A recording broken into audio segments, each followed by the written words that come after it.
Dari lantai dasar Sentral Bisnis Jakarta Islamic Center, 107.7 FM, Radio GIC, Suara Peradaban Islam Jakarta. Assalamualaikum warahmatullahi wabarakatuh. Waalaikumsalam warahmatullahi wabarakatuh. Alhamdulillahirrahmanirrahim, Mitra GIC, saya Andi Umar hadir kembali menyapa Mitra. Semoga kebersamaan kita senantiasa dalam ridha Allah Subhanahu wa Ta'ala. Satu program hadir menyapa Mitra GIC seperti biasa di setiap hari Senin. Di jam yang sama kami hadir di program SKS, Sharing Knowledge Series, dan insya Allah hari ini sudah edisi yang kesekian kalinya. Dan tentunya Mitra di awal pekan ini tentu Anda memiliki spirit yang sangat paripurna untuk menyemangati aktivitasnya. Dan insya Allah sepekan ke depan dan setelahnya itu kita juga tentu memiliki spirit beraktivitas yang sangat luar biasa. Dedikasi kita juga sangat dinanti di mana kita beraktivitas di hari ini. SKS hadir hari ini dengan satu perbincangan yang sangat menarik untuk Anda tentunya. Untuk itu, kami yakinkan kembali untuk Mitra JC bergabung bersama kami, baik melalui FM 107.7 dan juga melalui audio streaming di www.islamicstripcenter.org.id. Dan juga Mitra JC, jangan lewatkan siaran kita juga bisa diikuti oleh Facebook Radio GIC. Dan nantinya siaran ini juga akan di-upload oleh kami di channel YouTube GIC TV. Untuk itu kami minta kerjasama semuanya. Mari like, share, komen, dan subscribe channel GIC TV agar kemanfaatan siaran-siaran kita seperti program SKS ini terus meluas kemanfaatannya tentu saja. Insya Allah. Baik, Mitra GIC. Hari ini kita sudah kedatangan dua narasumber. Yang pertama, Mitra GIC mungkin pekan kemarin atau pekan-pekan sebelumnya sempat mengikuti. Tentu sudah tidak asing dengan narasumber yang hadir di studio. Di samping kiri Andi Umar, insya Allah akan hadir nanti. Dan yang akan memaparkan satu tema hari ini seputar birokrasi reformasi sebagai bentuk hijrah menuju kebaikan. Inilah topik menarik kita, di mana suasana kita baru sepekan kemarin, 17 Agustus ya, persis. Artinya suasana kemerdekaan di HUT RI yang ke-75 begitu masih terasa oleh kita semua. Begitu Mitra JC, yakinkan bersama kita. Dan tadi topik yang menarik itu reformasi birokrasi, gitu. Sebuah bentuk hijrah menuju kebaikan. Mumpung dalam suasana kemerdekaan ke-75, Mitra JC, mungkin Anda juga ingin tahu seperti apa birokrasi kita hari ini. Apakah sudah menunjukkan luar biasa dengan kemerdekaan ke-75 ini, ataukah ada beberapa hal menjadi PR penting bagi pemerintahan kita, para pegawainya dan juga para ASN di dalamnya. Untuk itu Mitra JC hadir bersama kita hari ini Kepala Bagian Pemberdayaan, Penghapusan dan Pengadaan Ditjen Kementerian Keuangan Republik Indonesia, Bapak M. Luki Hasan, M. Luki Akbar. Maksud Nabi M. Luki Akbar, Esos MSI, dan hari ini kandidat doktor di Sekolah Bisnis IPB, gitu ya. Insya Allah akan segera kita sapa, dan hari ini beliau bergabung bersama kita melalui Zoom meeting. Kita akan langsung sapa Pak M. Luki. Assalamualaikum Pak Luki. Assalamualaikum Pak Luki. Waalaikumsalam warahmatullahi wabarakatuh. Iya, selamat pagi Pak Luki. Pagi Pak Andri ya. Iya, betul. Apa kabar Pak Luki? Alhamdulillah sehat Bapak. Iya, terima kasih Pak Luki sudah bergabung bersama kami di tengah kesibukan aktivitasnya. Tentu hari ini menyempatkan kami kurang lebih 45 menit ke depan kita akan bersama dengan Mitra GIC semua. Begitu. Pak Luki, mungkin bisa digambarkan aktivitas di sepekan ini seperti apa aktivitasnya Pak? Baik, terima kasih Pak Andi atas kesempatannya. Pemirsa sekalian, nama saya M. Luki Akbar. M-nya ini pasti sudah tahu semua ya, Muhammad. Pak Luki. Oh.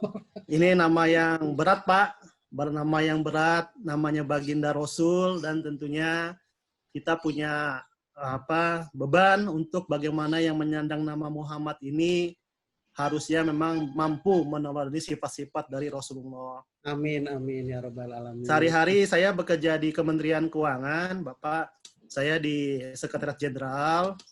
Kalau untuk strukturalnya saya Kepala Bagian Pemindahan dan Penghapusan Barang Milik Negara. Namun memang ada aktivitas tambahan yang diminta, salah satunya pengurus rohani Islam Pak di bintalnya Sekjen Kementerian Keuangan. Oke. Baik, luar biasa. Kalau sedikit juga saya tambahkan apa yang saya dapatkan ini aktivitas Pak M. Luki ini, Mitra JC, beliau juga sebagai change agent program reformasi birokrasi dan transformasi kelembagaan, Sekjen Kementerian Keuangan tahun 2020 dan aktif sebagai writer atau penulis di komunitas birokrat menulis. Betul ya Pak ya? Insya Allah Bapak. Insya Allah, baik. Terima kasih Pak Luki. Dan satu hal menarik, ada satu prestasi, saya yakin banyak prestasi yang beliau sudah dapatkan dari sekian banyak karir beliau, begitu ya. Tapi ada satu hal menarik yang dia akan sampaikan satu saja, sebagai Duta Transformasi Kementerian Keuangan terbaik tahun 2016. Tentu selamat walaupun sudah cukup lama mungkin di tahun ini. Pak Luki mungkin bisa digambarkan Duta Transformasi seperti apa sih? Ya, itu memang sebagai brand ambassador ya, kalau yang untuk program-program biasa ya.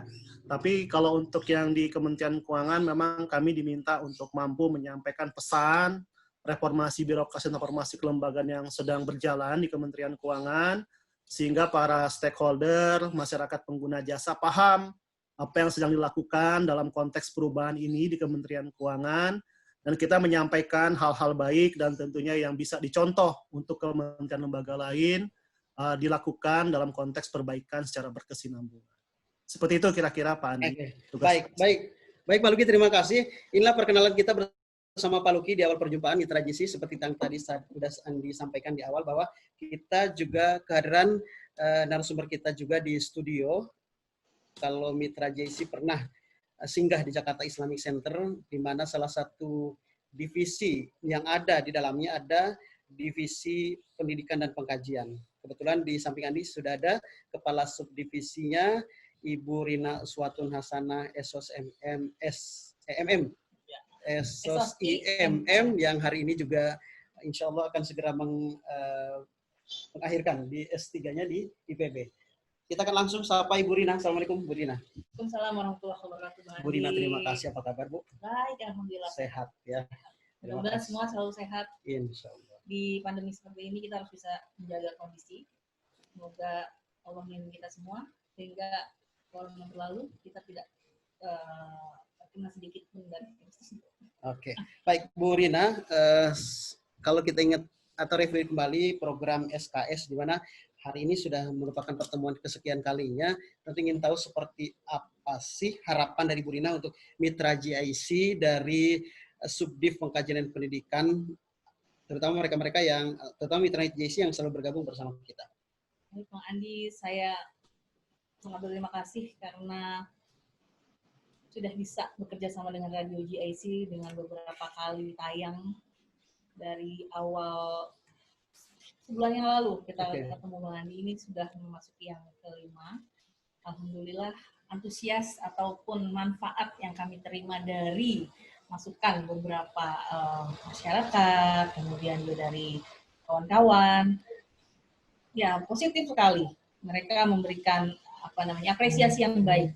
Artinya program SKS ini memang harus ada, memang harus terus bisa konsisten di setiap hari Seninnya, walaupun memang nanti kita akan setiap bulan akan ada 2 kali tayang Bang Andi, dan kita akan memberikan tema-tema aktual terkini yang dibutuhkan oleh masyarakat. Apalagi saat ini media online dan sebagainya itu memberikan berbagai macam berita yang akhirnya memecah belah pemikiran, gitu kan.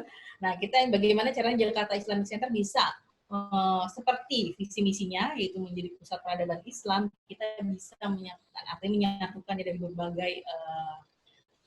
berbagai penjuru yang berbeda-beda itu bisa satu tujuan yang sama, yaitu mengembangkan Islam di Indonesia khususnya dan di seluruh negara lainnya. Oke. Dimulai dari Jakarta Islam. Baik. Semoga semua lancar, Bu Rin. Amin. Dan hari ini sebagai amanah yang cukup besar tentunya untuk Bu Rina ke depan menyiapkan program-program menarik. Bu Rina, selain siaran kita, tentu Bu Rina juga ingin menyampaikan beberapa program dari Subdiv yang sekarang menjadi amanah Ibu. Mungkin juga Mitra JIC sudah sangat menunggu informasi apa yang ingin disampaikan oleh Bu Rina dan juga sinergi dengan tema yang sudah akan segera kita dengarkan bersama dari Pak Luki. Gimana Bu Rina? Baik, Andi, jadi untuk hari ini kita mengangkat tentang tema reformasi birokrasi karena Jakarta Islamic Center sendiri adalah berada di bawah pemerintah daerah dan kita juga tidak pernah lepas dari yang namanya birokrasi. Nah, untuk itu sangat pas sekali nih Pak Luki hari ini temanya reformasi birokrasi, hijrah menuju kebaikan. Bagaimana sebuah birokrasi yang kita kenal seperti apa saat ini bisa mungkin nanti ada masukan dari Pak Luki memberikan hasanah kebaruan bagi reformasi birokrasi kita.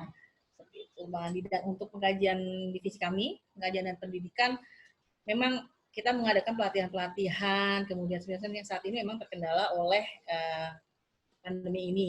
Namun dengan adanya media seperti SKS, kemudian juga media acara-acara lain yang menggunakan Zoom online ini, seperti kemarin kami Falakiyah dari Kepulauan Seribu, itu dengan Zoom online masih bisa kami lakukan, dan juga training-training seperti komunitas Falakiyah dengan kita menghadirkan narasumber langsung dari Kementerian Agama, itu juga bisa kita lakukan. Dan ini tidak akan berhenti, Bang Andi. Jadi artinya pandemi ini tidak bisa membatasi seseorang ataupun masyarakat jika ingin menuntut ilmu. Ilmu yang akan kita terima dari Pak Luki akan banyak sekali, karena beliau ahlinya. Beliau juga satu kelas sama saya di program dokter sekolah IPB. Beliau adalah salah satu mahasiswa yang cerdas. Testimoninya ini Pak Luki. Oke. Baik. Itu aja Bu Rina? Ya. Baik, Pak Luki, seperti tadi yang disampaikan oleh Bu Rina, sangat dinanti. Kami di Jakarta Islamic Center juga mungkin beberapa mitra yang bergabung merasa dirinya mewakili lembaga di mana beraktivitas, di institusi di mana juga berkhidmat gitu kan, dan juga mungkin saat ini punya amanah dengan posisi-posisi yang cukup strategis menentukan kebijakan. Tapi satu hal, birokrasi, reformasi ini menjadi satu hal yang harus kita temukan jawabannya. Dan hari ini juga kita akan berikan kesempatan Pak Luki untuk memaparkan satu tema tentang reformasi birokrasi bentuk hijrah menuju perbaikan atau kebaikan. Pak Luki, kesempatan ini kami berikan untuk Bapak nanti selepas Bapak menyampaikan materi, dan Mitra JISI juga kami akan bantu Anda melalui slide yang sudah disiapkan oleh host kami juga. Pak Luki, waktu persilakan untuk Bapak untuk memaparkan tema menarik ini. Baik. Sekali lagi, bismillahirrahmanirrahim. Rabbi radi sodri wa yassir li amri wahlul 'uqdatam min lisani yafqahu qawli. Assalamualaikum warahmatullahi wabarakatuh. Mitra JISI ya, Jakarta Islamic Center, para hadirin dimanapun berada. Terima kasih kesempatannya yang telah diberikan oleh rekan-rekan Jakarta Islamic Center kepada kami untuk menyampaikan mengenai materi reformasi birokrasi ya, sebagai bentuk hijrah menuju kebaikan. Sekali lagi saya Luki Akbar dari mewakili ya, Bintal, Bimbingan Mental Kementerian Keuangan. Kita sama-sama sharing di pagi hari ini mengenai reformasi sebagai bentuk hijrah menuju kebaikan. Silakan dilanjut saja. Next.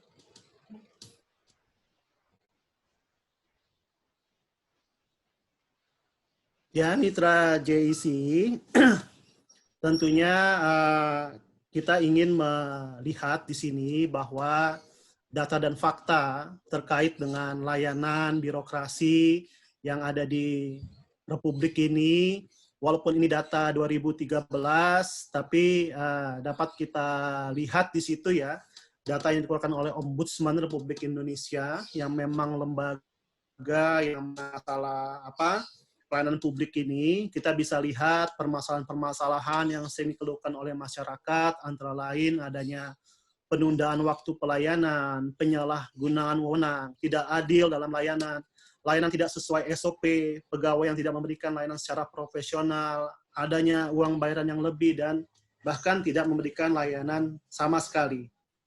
Hal ini tentunya menjadi suatu fakta bahwa negara kita ini masih perlu banyak perubahan, dan semoga 7 tahun berlalu sejak di tahun 2013 apa-apa saja telah disampaikan oleh Ombudsman ini dapat segera diminimalisir.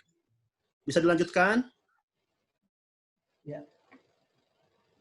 Kita lihat sekarang perilaku birokrasi di Indonesia. Kalau menurut para tokoh, misalnya Pak Miftah Toha menyampaikan bahwa pegawai pemerintah itu cenderung sifatnya sombong gitu loh. Karena bekerja di kantor pemerintah ini sebagai simbol kekuasaan dan empati kepada masyarakat yang memohon bantuan kita untuk menyediakan layanan, ini juga menjadi pendorong bagaimana sifat sombong itu yang katanya kalau menurut agama bagian dari sifat-sifatnya setan gitu kan.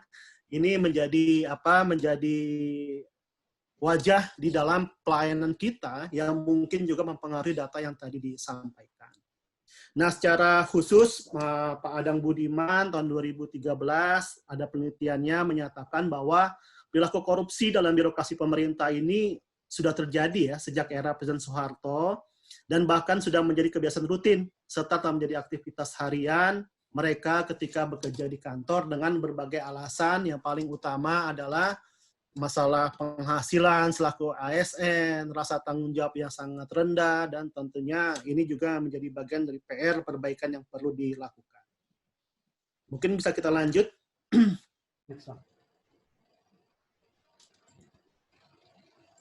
Baik. Sebenarnya kalau kita bilang konsep perilaku korupsi dalam birokrasi ini banyak tokoh, banyak penelitian-penelitian telah dilakukan. Namun dari beberapa konsepsi dinyatakan oleh Robert Lidgard ya bahwa pada dasarnya tidak ada definisi tunggal tentang korupsi. Korupsi bisa berarti menggunakan jabatan untuk keuntungan pribadi dan jabatan adalah mengenai kedudukan kepercayaan. Jadi inilah yang menjadi masalah bahwa kita sesungguhnya ASN ini apabila masih melakukan korupsi kita tidak amanah terhadap jabatan kita. Apakah itu kita pegawai biasa atau itu kita di struktural? Karena apabila ini sudah menjadi suatu bagian dari diri kita, maka korupsi itu bisa menjadi korupsi sistematis dan sehingga ini apabila tidak dapat kita tangani secara baik, ini akan berkembang secara mengakar ya. Akibatnya secara keseluruhan baik pembangunan maupun hal-hal yang sifatnya lain kepada masyarakat ini akan mandek. Nah, untuk menginikan konsep perilaku korupsi ini tentunya kita harus kembali kepada bagaimana ketaatan beragama itu dilakukan. Karena sebagai tema kita di pagi hari ini reformasi birokrasi sebagai bentuk hijrah menuju kebaikan, tentunya kita harus kembali lagi kepada bagaimana konsep ketaatan beragama itu. Nah, tentunya hal ini sangat sejalan dengan tadi disampaikan kemerdekaan kita yang sudah mencapai 75 tahun. Kita juga baru memasuki tahun baru Islam dan tentunya ini menjadi momentum bagi kita khususnya kami nih yang di ASN untuk bagaimana kembali menjadikan konsep ketaatan beragama ini menjadi pilar kita dalam memegang teguh keyakinan dan amanah terhadap jabatan yang diberikan. Dan tentunya untuk menjaga tingkah laku ini sesuai dengan kepentingan rakyat, maka kepahaman agama ini menjadi prinsip utama dalam pelayanan publik. Asas utamanya adalah bagaimana nilai kebaikan dan keburukan ini bisa kita lihat, kita pahami, dan kita implementasikan di dalam kehidupan kita. Baik, sekarang kita lihat reformasi birokrasi sebagai bentuk hijrah menuju kebaikan di slide berikutnya.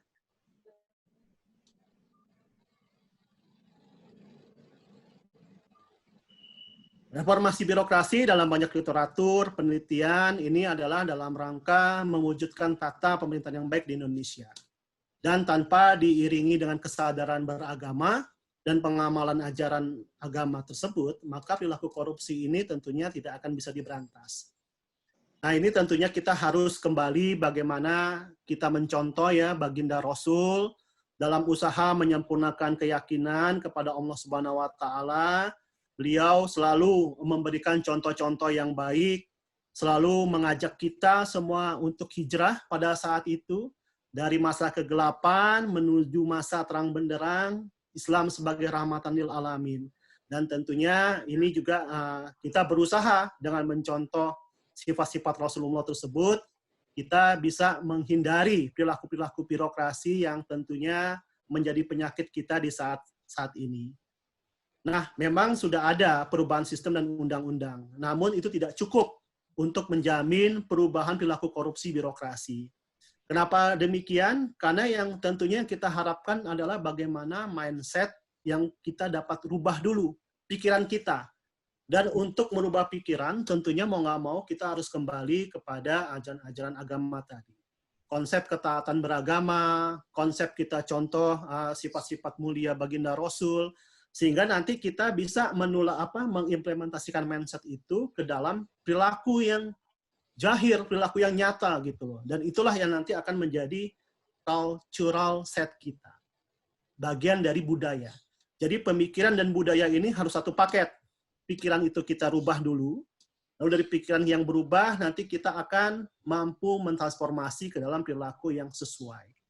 Nah tentunya menurut Pak Abdul Nur, bahwa untuk menjaga tingkah laku pegawai sesuai dengan kepentingan rakyat, maka kepahaman agama ini menjadi prinsip utama dalam pelayanan publik.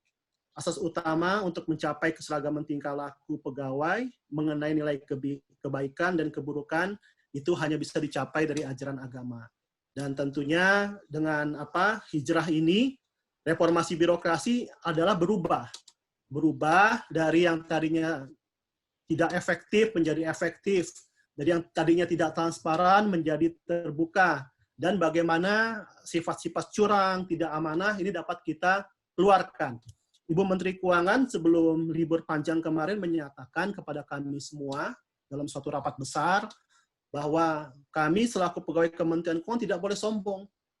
Mentang-mentang Kementerian Keuangan sudah dianggap sebagai kementerian lembaga yang paling transparan, yang paling reform. Tidak boleh sombong. Justru dengan itu kita punya mandat. Kita punya beban moral, kita harus buktikan bahwa pegawai negeri Kementerian Keuangan, ASN Kementerian Keuangan itu memang sanggup mengimplementasikan reformasi birokrasi ini bukan hanya lip service, hanya sebatas administratif, tapi bagaimana dengan sikap, mental, dan perbuatannya. Baik, bisa kita lanjut.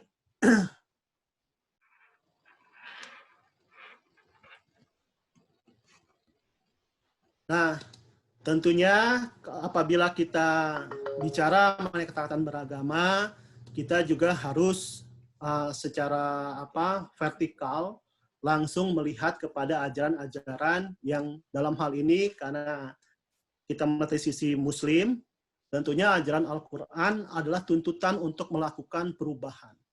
Banyak sekali ayat-ayat dalam Al-Quran yang menyatakan apabila kita tidak melakukan perubahan, tentunya nasib ataupun takdir yang datang kepada kita ini, ya tentunya as it is saja. Kita tidak berusaha untuk merubah nasib kita, merubah perilaku kita, menuju ke arah yang lebih baik. Bahkan Rasulullah SAW, salah satu tujuan dakwah beliau adalah melakukan perubahan yang tujuannya merubah masyarakat jahiliyah di Jazirah Arab sana pada masanya menjadi masyarakat madani. Nah, di sini memang kita bisa lihat ya beberapa sifat Rasulullah, tentunya yang kalau boleh kita secara logika tentu sifat seorang Rasul beda dengan umatnya. Tapi inilah yang justru menjadi tantangan bagi kita. Karena hidup di dunia ini adalah ujian. Nanti yang paling hakiki adalah di akhirat nanti, yang tentunya banyak telah disampaikan oleh para alim ulama, para guru-guru kita, di mana dunia ini sebagai ujian, dan tentunya Rasulullah telah memberikan contoh-contoh. Nah inilah yang harus kita ikuti sesuai kemampuan kita, lihat kembali kepada hukum-hukum Islam yang berlaku, dan bagaimana kita coba terapkan sebagai administrator publik di dalam konteks reformasi birokrasi ini. Dan tentunya apabila ini bisa kita lakukan, kita harapkan ruh dari suri teladan Rasulullah ini bisa menjadi esensi dari reformasi birokrasi yang kita lakukan. Baik, selanjutnya. Next,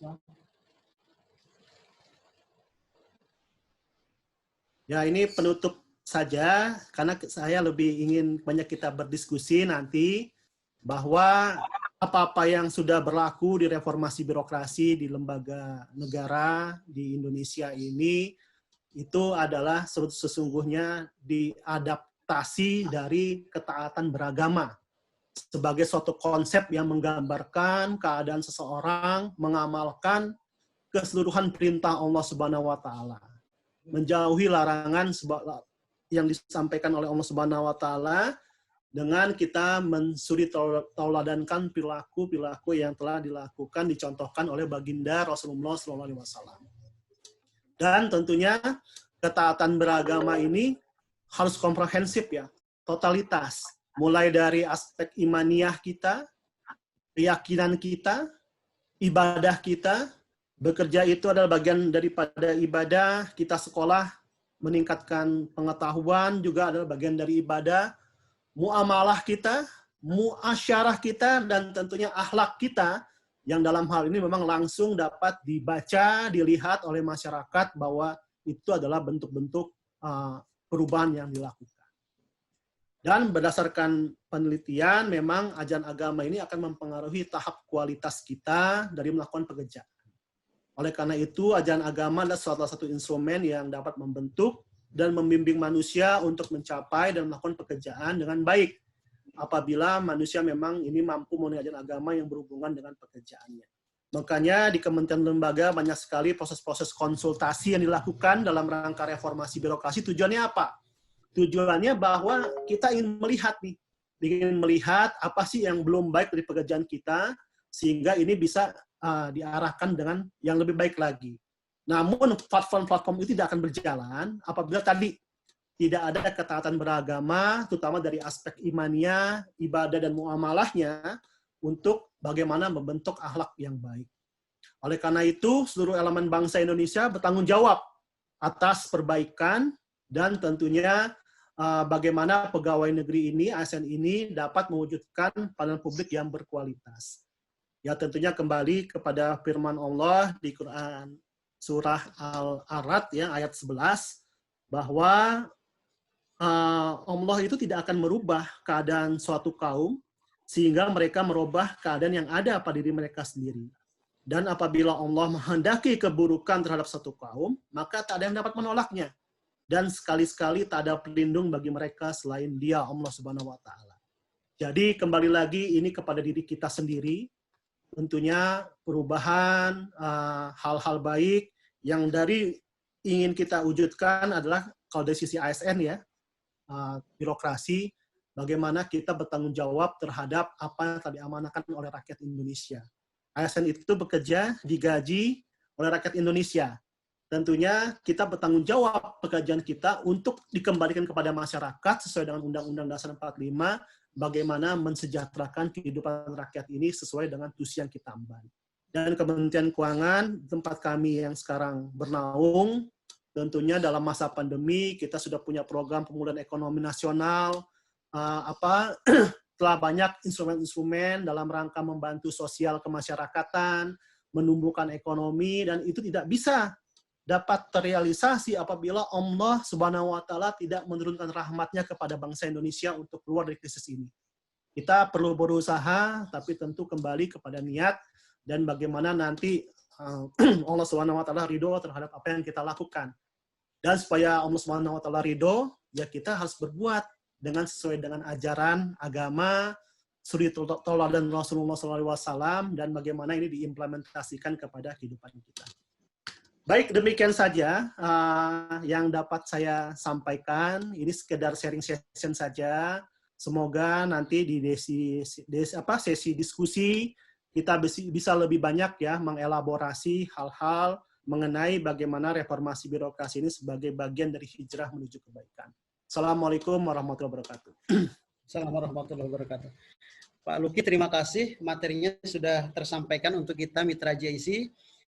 Kami ingatkan kembali untuk mitra, mungkin ada yang baru saja bergabung saat ini di FM 107.7 atau juga live Facebook kami di Radio GIC dan juga melalui audio streaming di www.islamicstripcenter.org.id.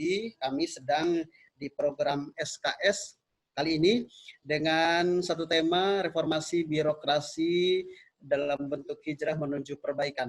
Kalau Andi Umar melihat, Pak Luki, ini paket materi yang cukup lengkap. Di samping memang momentum kita hari ini, pertama momentum kemerdekaan, dan yang kedua adalah Tahun Baru Hijrah. Di samping itu juga Jakarta Islamic Center memang hari ini punya tugas sebagai pusat peradaban Islam melalui subdivisi yang Bu Rina hari ini tangani. Saya lihat menjadi satu hal menarik di pembahasan kita hari ini. Tentu saja Mitra JIC Anda yang bergabung tadi, seperti satu ajakan dari Pak Luki akan lebih menarik. Kita akan kupas bersama materi ini, langsung menyapa Mitra JIC. Untuk itu Mitra yang ingin bergabung, silakan tulis komentar Anda yang menyapa kami melalui live Facebook dan juga melalui audio streaming juga silakan bergabung. Pak Luki, kita akan langsung menyapa Mitra JIC, beberapa yang sudah bergabung bareng kita. Ibu Lucy dari Pejaten. Membangun ekosistem yang sehat dalam berorganisasi, dalam pemerintahan yang kita tahu di dalam birokrasi ada istilah asal Bapak senang. Bagaimana menurut Bapak? Bu Lucy dari Pejaten, terima kasih. Nah, gimana nih Pak nih? Ya, baik, terima kasih Bu Lucy atas pertanyaannya. Itu pertanyaan yang sangat bagus. Karena memang salah satu hal yang menjadi penyakit birokrasi itu adalah hal-hal yang sifatnya seperti itu. Kepada atasan kita menjilat dengan pekerjaan-pekerjaan yang seadanya tapi dibilang bagus. Kadang kita juga merendahkan, memfitnah rekan-rekan kita supaya kita kelihatan di mata pimpinan. Nah, asal Bapak senang juga itu menjadi output yang salah satu perilaku-perilaku seperti itu. Bagaimana merubahnya? Merubahnya ya pertama kita harus lihat dulu diagnosa kesehatan organisasi kita. Apa sih yang memang selama ini berkembang terhadap budaya asal Bapak senang itu? Oh ternyata kita selama ini bekerja nggak pernah ada tujuan atau output yang jelas sehingga pimpinan tidak dapat men-tracking hasil progres kerja kita, rencana kerja kita. Nah ini yang akhirnya kalau dari sisi kami di Kementerian Keuangan kita reform. Sekarang harus bekerja itu harus based on digital. Kami punya namanya e-Kemenq Office ya, di mana kami tiap hari itu menyampaikan my task kami, apa yang sudah kami kerjakan, apa bukti outputnya, bagaimana prosesnya. Nah itu dilakukan. Lalu juga setiap semesteran ada namanya dialog kinerja individu. Untuk bicara kepada atasan, apa saja yang kita rasakan kurang pas, nanti ke depan di semester kedua, apa yang harus kita lakukan supaya lebih baik lagi. Nah inilah yang dapat saya sampaikan, bahwa asal Bapak senang itu harus dirubah ekosistemnya dengan lingkungan yang lebih terbuka, lingkungan yang lebih transparan. Bagaimana? Dengan digital. Kita rubah pola kerja kita dengan memanfaatkan IT untuk lebih terbuka, dan tentunya kita jangan takut terhadap hasil-hasil output yang kita lakukan. Nah, di Kementerian Keuangan, kita sudah menyampaikan itu, Ibu Menteri setiap bulan menyampaikan mengenai kinerja APBN kita bersama Pak Jajaran Eselon 1 untuk menyampaikan kepada masyarakat. Ini loh kelola keuangan negara yang sudah kita lakukan, hasil-hasilnya apa. Jadi sekali lagi, pertama, memang ini perlu ikhtiar, keterbukaan, didukung oleh sistem, didukung oleh teknologi, dan kita mau melakukan itu. Sekali lagi, contohnya Bu Menteri Keuangan selalu terbuka terhadap apa-apa yang dilakukan terhadap pengelolaan keuangan negara ini dari APBN, dari sisi krisis, sehingga masyarakat tahu. Kalau banyak kritikan kepada kami, oh Kementerian Keuangan banyak hutang, oh Kementerian Keuangan begini, itu adalah bagian dari dedikasi kami. Kami bertanggung jawab nanti terhadap Allah Subhanahu wa Ta'ala, terhadap kinerja kami, dan insya Allah sepanjang itu niat kami benar-benar murni untuk kesejahteraan rakyat, ya kami yakin itu ada sesuatu yang tadi itu. Bagaimana kita menghilangkan budaya-budaya asal Bapak senang, tapi lebih kepada bagaimana budaya-budaya kinerja yang dilakukan. Demikian Pak Andi yang dapat saya sampaikan. Oke, baik. Pak Luki, terima kasih. Juga Bu Lucy dari Pejaten tadi sudah terjawab. Semoga Ibu dapat menyimak jawaban dari Pak Luki ya. Nah, Pak Luki, kita juga menarik nih, Bapak juga sebagai Kepala Bagian di Pemindah Tanganan, Penghapusan, dan Pengawasan Ditjen Kementerian Keuangan. Kalau Andi dengarkan tadi, Bapak juga sudah melakukan beberapa hal yang menjadi tradisi untuk evaluasi kinerja yang ada di internal kepegawaian di Kementerian Bapak. Ada satu hal menarik bahwa dituntut ada dialog kinerja individu. Tentu mungkin pegawai-pegawai yang ada di bawah naungan Kementerian Bapak. Nah, kalau dialog kinerja individu, biasanya persiapan apa yang harus disiapkan oleh individu pegawai sehingga saat mereka memaparkan baik itu kinerja atau laporan-laporan kegiatan bisa diterima dan benar-benar arahnya juga jelas begitu. Persiapan apa kira-kira yang disiapkan itu, Pak? Ya, pertama kan dialog kerja individu ini untuk melihat hasil realisasi IKU ya.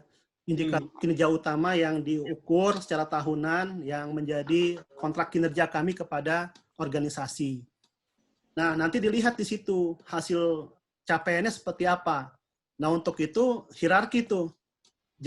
Mulai dari para pejabat terkait eselon 1 ke eselon 2, eselon 2 ke eselon 3, eselon 3 ke eselon 4, eselon 4 ke staf, untuk sama-sama melihat apa sih masalah-masalah yang terjadi dalam pencapaian IKU ini, terutama di semester 1 ya. Tujuannya apa? Tujuannya untuk melihat bahwa jangan sampai masalah-masalah itu nanti menghambat pencapaian kinerja di akhir tahun, dan juga menghambat faktor-faktor lain yang harusnya sukses tapi jadi terganggu karena masalahnya tidak kita selesaikan. Nah, itu sangat egaliter. Misalnya, pimpinan di awal tahun menugaskan suatu program. Tapi ternyata di semester 1, setelah kita lihat, wah program ini ternyata mandek nih, nggak jalan. Kenapa? Oh, apakah karena memang kebijakannya itu tidak pas? Apa karena prosesnya kami yang kurang tepat, sehingga tidak mampu mencapai sasarannya? Atau apa? Nah, ini dievaluasi. Supaya di semester 2, apabila memang programnya ganti-ganti. Apa memang strateginya yang salah, strateginya yang kita ganti. Apabila orang yang salah, ya itu wallahu a'lam bisawab lah, pimpinan yang menilai nanti di akhir tahun. Nah, sehingga itu semua kita coba capitalize dalam bentuk suatu program kinerja, dan ini terbuka. Terbuka dalam artian pimpinan dari mulai Menteri Keuangan sampai para pelaksana yang di bawah pun bisa tahu apa-apa saja telah dilakukan di dalam progres evaluasi tersebut. Demikian Pak Andi. Ya. Outputnya ini kita bicara output atau hasil ketika diterapkan adanya dialog kinerja individu gitu ya. Ya. Hasilnya seperti apa itu Pak? Ya, hasilnya ada perubahan rencana, ada perubahan strategi, tapi yang paling penting adalah komunikasi tadi Pak Andi. Okay. Kan selama ini sholat 5 waktu ya bagi yang muslim. Itu kan sebenarnya komunikasi kita kepada Sang Pencipta, apa-apa yang telah kita lakukan di hari ini, dan apa yang ingin kita minta kebarokahannya, rahmatnya, supaya tugas-tugas kita berjalan dengan baik. Ya sama, dialog kinerja individu itu tuh lebih kepada komunikasi kita kepada pimpinan, kepada staff. Jangan istilahnya top down, tapi harus bottom up juga. Saran staffnya apa, sehingga ini bisa menjadi satu keseluruhan proses pengambilan keputusan yang baik untuk kinerja berikutnya. Seperti itu, Pak Andi. Oke, baik. Baik, Pak Luki, kita saat ini masih bersama Bu Rina. Kita juga ingin bergabung bersama Bu Rina, Pak Luki, biar terasa dialognya lebih ramai begitu ya.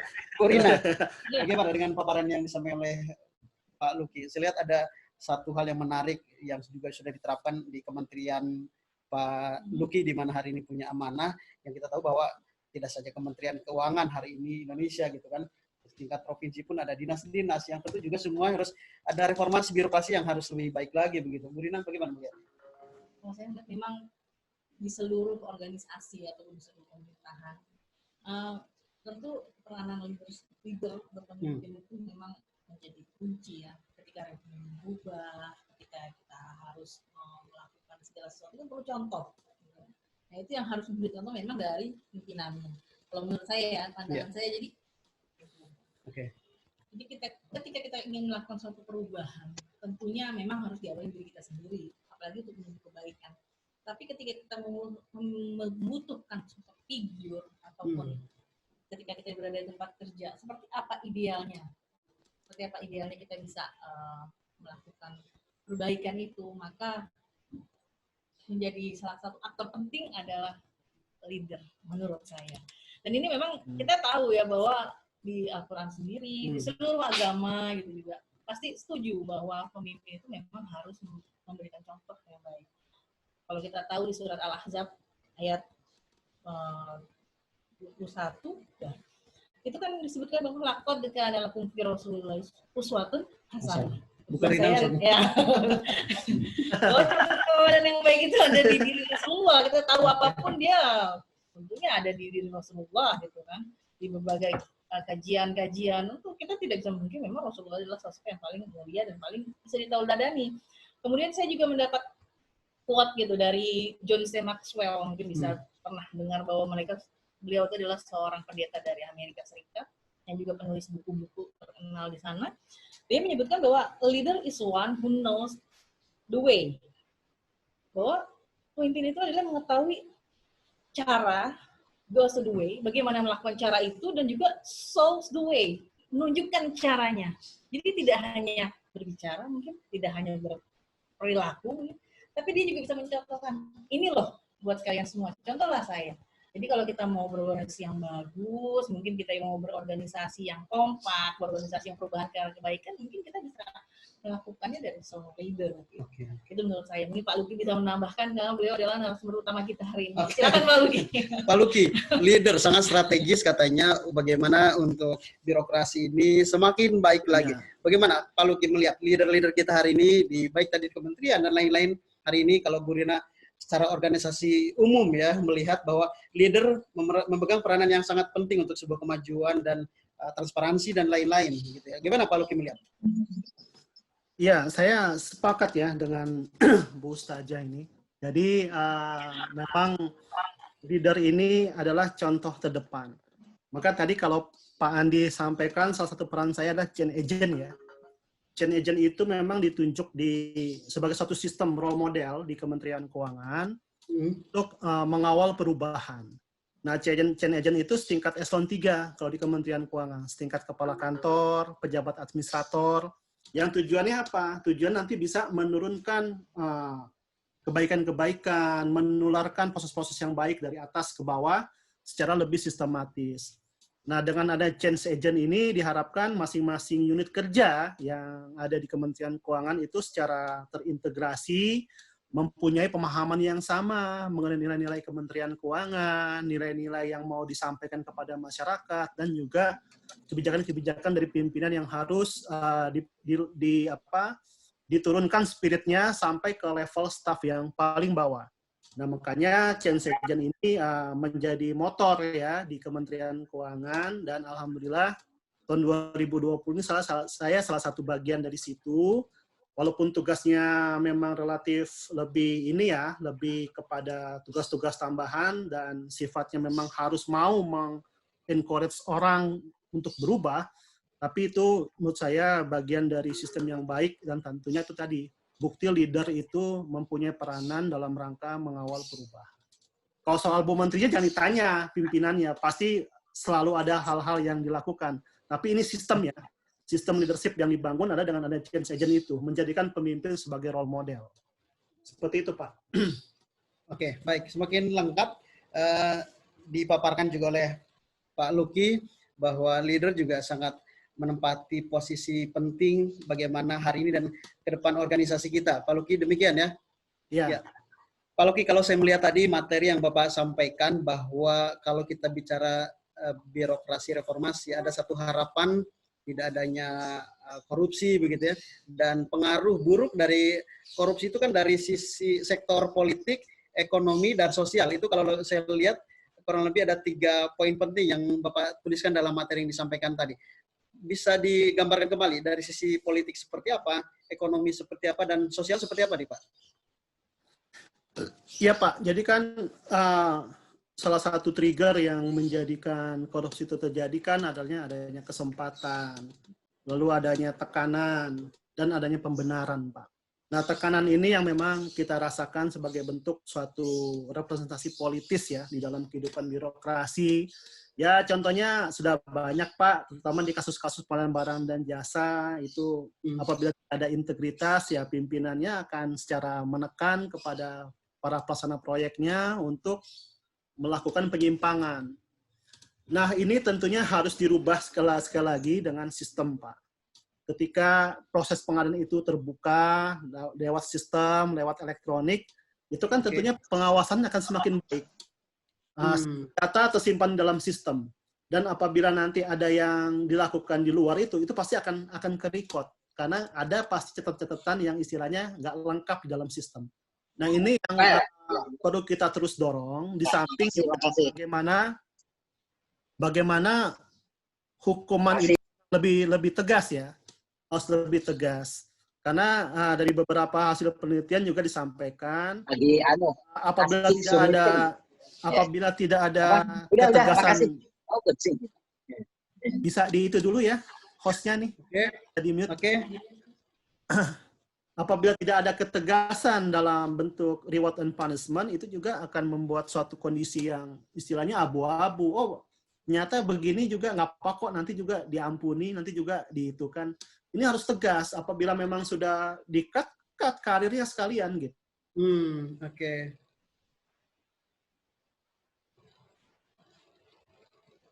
Baik, Pak Luki. Gimana Pak Luki, masih terhubung bersama kita? Ya baik, Mitra JC, kita masih bersama Bu Rina dan juga Luki Akbar hari ini tentang bagaimana birokrasi reformasi dibentuk hijrah menuju kebaikan saat ini. Dari beberapa poin penting sudah disampaikan oleh Bu Rina dan juga Pak Luki. Saat ini kita memang sedang memasuki sesi diskusi. Ada beberapa pertanyaan yang sudah terjawab oleh Pak Luki. Kebetulan kita juga sudah di penghujung kebersamaan di program SKS edisi hari ini. Pak Luki? Ya, sebenarnya Pak Luki sudah terputus bersama kita, Bu Rina. Seperti yang disampaikan tadi, kita sudah berada di penghujung. Mungkin ada juga catatan akhir sebagai kesimpulan atau kesimpulan pertemuan kita hari ini tentang tema yang tadi menarik. Ini jadi mohon izin ya. Pak Luki, jadi kita bukan sekedar memberikan kesimpulan, tapi mungkin ada masukan ataupun evaluasi buat diri kita masing-masing ketika kita ingin melakukan suatu perubahan, baik itu skala yang besar di dalam suatu organisasi atau perubahan pada diri kita sendiri. Tentunya hal yang paling utama yang harus kita bisa lakukan adalah seperti kata Imam Al-Ghazali ya, bahwa jiwa manusia itu seperti cermin. Beliau mengatakan yang memantulkan cahaya atau bayangan.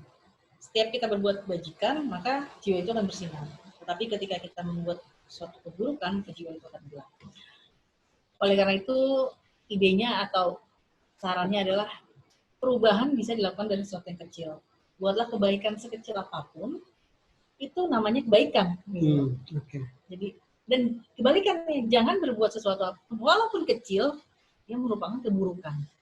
Nah, ketika kita mau membuat perubahan change, kemudian juga perubahan reformasi birokrasi dan sebagainya, maka ada baiknya perubahan dilakukan oleh diri kita sendiri dari sesuatu yang kecil. Bagaimana seorang inovator itu juga melakukan inovasi-inovasi dari sesuatu yang kecil. Bagaimana ketika kita mau melakukan sedekah juga tidak harus besar, tapi dari sesuatu yang kecil, itu namanya sedekah. Gitu. Okay. Jadi apapun yang namanya kebaikan, walaupun itu kecil, tetap namanya kebaikan. Itu udah menjadi banyak. Tapi ketika kita berbuat keburukan, walaupun itu kecil, maka itu namanya keburukan. Jadi berhati-hatilah kita semua. Bagaimana jiwa kita bisa, tadi disebutkan oleh Ghazali, bahwa bisa memantulkan cahaya karena cermin. Jadi jangan sampai ada keburukan kecil yang menodai dari cahaya-cahaya tersebut. Demikian Pak Ade. Oke, baik. Kembali dengan Pak Luki. Iya, Pak Luki sudah kembali bergabung bareng kita. Pak Luki, kita sudah mendapatkan beberapa materi penting dari Bapak dan juga ditambahkan dengan Bu Rina tadi. Ada satu pertanyaan, gimana Bu Rina? Kita sapa. Pak Luki, ada satu pertanyaan kembali. Akan kita respon dari Pak Ramdan dari Bogor. Bagaimana kita menyikapi ketidakpuasan terhadap perubahan? Artinya ketika sebuah organisasi melakukan perubahan, namun tidak mampu merubah secara signifikan. Maka apa yang harus dilakukan oleh pegawai atau stafnya? Baik Pak. Ya. Jadi kalau di Kementerian Keuangan itu ada namanya program penilaian kesehatan organisasi. Nah dari situlah nanti kita bisa lihat unsur-unsur organisasi kita itu seperti apa kesehatannya. Salah satu unsur misalnya motivasi. Apa sih motivasi pegawai? Apakah sudah diberikan penghasilan tinggi, terus tidak lagi korupsi? Apakah setelah diberikan penghasilan tinggi, pekerjaannya juga otomatis akan lebih baik? Nah itu dinilai. Karena memang tidak melulu materi Pak yang nanti menjadi menjadi alat ukurnya. Mungkin saja masalah leadership, mungkin saja masalah komunikasi, mungkin saja masalah hubungan-hubungan kerja yang memang belum terungkap. Nah itu yang harus kita lihat di diagnosa kesehatan organisasinya. Nanti setelah ketahuan hasilnya di treatment. Oh dengan adanya remunerasi ternyata ini tidak berbanding lurus dengan harapan kita untuk peningkatan kinerja. Harus ada opsi lain, misalnya apa? Oh, pertegas hukuman disiplinnya. Apabila memang tidak ada kemajuan dalam proses, ya nanti dilihat apakah tukinnya diturunkan atau bagaimana. Atau dipindah ke tempat pekerjaan yang mungkin dia lebih cocok di sana, seperti itu. Nah, itu adalah bentuk-bentuk bagaimana kita mengantisipasi critical path namanya. Kegagalan adanya suatu proses yang dapat menghambat proses yang lain. Nah, untuk critical path ini supaya jangan sampai terjadi, ya harus ada mitigasi resiko, termasuk juga terkait dengan kegagalan perubahan tadi. Apa-apa aja yang perlu kita lakukan, makanya di kami ada namanya Central Transformation Office, CTO.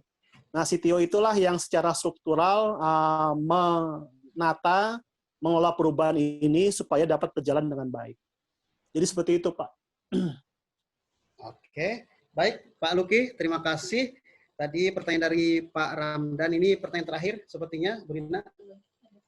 Masih ada satu lagi. Satu lagi, Pak Luki, akan kita segera sapa pertanyaan dari Mitra GIC. Tadi kalau Pak Luki sampaikan, intinya tidak hanya leadership, tapi juga kita harus treatment dari beberapa hal lain, ya, variabel lain yang mungkin juga harus dipelajari. Betul. Gitu ya. Baik, Pak Luki, kita menyapa Pak Ridwan. Pak Ridwan, apa tips dari Pak Luki untuk saya dapat merubah manajemen dalam organisasi saya yang sepertinya SDM yang ada saat ini sudah tidak memiliki kemauan untuk bekerja lebih optimal? Pak Ridwan, terima kasih. Nah, gimana nih Pak Luki ini? Ya, kembali Pak. Dia tidak optimal itu karena apa? Karena memang tidak menguasai pekerjaannya. Apa karena lingkungannya dia itu mendusif? Atau seperti apa? Nah, kita harus tahu dulu. Nah, makanya tadi perlu penilaian kesehatan organisasi untuk salah satu tujuannya adalah asesmen lingkungan. Asesmen lingkungan itu nanti arahnya bisa kemana-mana tuh, Pak. Bisa ke rekan kerja, hubungan dengan atasan, atau hal-hal lain justru yang sifatnya pribadi kayak keluarga. Nah, memang di Kementerian Keuangan ini kan seluruh Indonesia, Pak. Kita itu mau nggak mau harus siap apabila kita ditempatkan di tempat-tempat yang paling terpelosok, menjaga perbatasan untuk teman-teman bea cukai, misalnya seperti itu. Nah, itu ketika kita jauh dari keluarga kan otomatis juga kita nggak bisa dihargai gitu, misalnya penggantinya dengan remunerasi, dihargai dengan apa gitu. Orang kita jauh dengan keluarga, jauh dari motivasi kita yang paling utama. Nah, untuk itu perlu lihat sistemnya kembali. Apakah memang dia cocok bekerja di sana. Terus apabila sudah terlalu lama, udah 3 tahun di posisi itu, dirotasi supaya mendapatkan bagian atau mendekat kembali kepada keluarganya. Nah, ini yang perlu dilakukan oleh pimpinan kembali lagi. Tadi betul yang disampaikan oleh Bu Rina, pimpinan itu harus punya respon yang sama dan sense urgensi terhadap motivasi pegawai itu juga sangat signifikan gitu. Sehingga pimpinan itu tidak lagi hanya tadi asal Bapak senang laporannya. Makanya Ibu Menteri Keuangan sekarang melakukan town hall. Town hall itu rapat besar, Pak. Seluruh pegawai boleh ikut, boleh berkeluh kesah, boleh menyampaikan usul langsung kepada pimpinannya. Nah, ini yang menjadi bentuk keterbukaan tadi yang saya sampaikan, dan bagaimana peran pimpinan itu semakin mature, semakin terbuka, dan kita benar-benar melihat role model yang disampaikan. Seperti itu, Pak. Baik. Baik, Pak Luki, tidak terasa kita sudah berada di penghujung kebersamaan di SKS hari ini. Seperti biasa, kita ingin punya catatan akhir mungkin sebagai saran barangkali buat Pak Luki, karena saya melihat banyak juga yang bergabung bersama kita di beberapa posisi saat ini, baik di lembaganya, di yayasannya, atau di organisasinya, sehingga apa yang disampaikan hari ini cukup menarik. Mungkin Pak, catatan akhir sebagai kesimpulan mungkin ya pertemuan kita hari ini. Ya, artinya kembali kepada tema besar kita, reformasi birokrasi ini sebagai bentuk hijrah menuju kebaikan. Artinya landasan kita adalah bagaimana ketaatan kita beragama, kita tuangkan, kita implementasikan ke dalam sikap dan perilaku kita di pekerjaan. Apalagi di birokrasi yang tadi tantangannya banyak, seperti Bapak, ada politis, ada hal-hal yang sifatnya memang godaan-godaan. Nah, ini yang perlu kita antisipasi. Yang kedua, tentunya kita berharap bagaimana peran semua masyarakat ini dapat berjalan dengan baik. SKS ini cukup baik ya, karena kita sama-sama sebagai entitas masyarakat saling memberikan masukan saling memfasilitasi untuk bagaimana kita tahu hal-hal yang baik. Mungkin durasi waktu yang sejam ini kurang cukup ya Pak ya, kalau temanya challenging gitu kan. Mungkin kita bisa tingkatkan dalam forum-forum yang lain, ya karena memang bicara perubahan ini. Ya, saya juga terima kasih kepada tim JAC, Ibu Rina, semoga cepat dokternya Bu. Doakan saya juga semoga cepat seperti Ibu. Artinya kita sama-sama nih bekerja, beribadah, sekolah, semua atas nama ibadah. Tujuannya adalah bagaimana kita menuju kebaikan. Itu saja Pak yang dapat saya sampaikan. Terima kasih. Baik, Pak Luki, terima kasih. Semoga tidak bosan kalau kami undang kembali sebagai sebuah lanjutan materi kita, karena ini materi yang sangat menarik nih, Pak Luki. Siap, kita siap. sedang berjuang berfastabiqul khairat di masing-masing institusi atau lembaga yang kita miliki, tentunya untuk menampilkan yang terbaik sebagai sumbangsi untuk kemajuan bangsa kita ya. Betul Pak Luki ya? Amin Pak. Di momentum di 75 tahun kemerdekaan kita. Pak Luki terima kasih, dan Anissa pun terima kasih Bu Rina sudah menginisiasi SKS sampai di edisi hari ini dengan narasumber-narasumber yang sangat luar biasa. Mungkin Bu Rina ada yang disampaikan sebagai akhir kebersamaan kita? Ini biasa yang kita lakukan di akhir-akhir acara untuk closing statement di SKS adalah quote. Quote saya pada hari ini untuk menutup dari SKS adalah ketika sebuah birokrasi itu kan ada aturan pasti di dalamnya, kemudian juga ada semacam apa yang harus diikuti, dan ya banyaklah ketentuan-ketentuan yang harus bisa diikuti oleh orang ada yang dalam organisasi dengan birokrasi itu. Maka ketika kita ingin aturan-aturan itu diikuti oleh seluruh orang yang ada di dalam organisasinya, seperti kata Bulgarian proverb, dikatakan if you can serve, you can grow. Jadi ketika kamu tidak bisa melayani, maka kamu tidak bisa membuat sebuah aturan. Jadi diawalilah dari diri kita sendiri. Ketika kita bisa melayani orang lain, maka kita juga bisa mengatur orang lain. Artinya apa? Kita bisa memberikan contoh seperti kata ayat yang tadi disebutkan. Kemudian juga tadi dari quote sebelumnya, bahwa awali dari diri kita sendiri, kita layani dulu orang lain, maka kita buat aturan kita akan diikuti oleh orang-orang tersebut. Demikian Bang Andi. Mungkin dari saya cukup. Terima kasih Pak Luki, Bang Andi. Saya mengucapkan salam terlebih dahulu. Assalamualaikum warahmatullahi wabarakatuh. Waalaikumsalam warahmatullahi wabarakatuh. Iya, baik Mitra JC, inilah kebersamaan kita di SKS edisi hari ini. Semoga bermanfaat untuk kita bersama. Selamat melanjutkan kembali aktivitas kita dimanapun berada dan dimanapun amanah kita hari ini. Semoga hadirnya kita menjadi bagian penting dan menghasilkan karya-karya terbaik di mana kita punya amanah tersebut. Ya, insya Allah kita hadir kembali di SKS edisi berikutnya. Terima kasih sekali lagi untuk Pak Luki. Pak Luki, semoga sehat selalu, sehat dan semakin sukses ya. Terima kasih. Amin. Dan untuk Mitra JC juga terima kasih sudah bergabung. Kami pamit undur diri. Wassalamualaikum warahmatullahi wabarakatuh.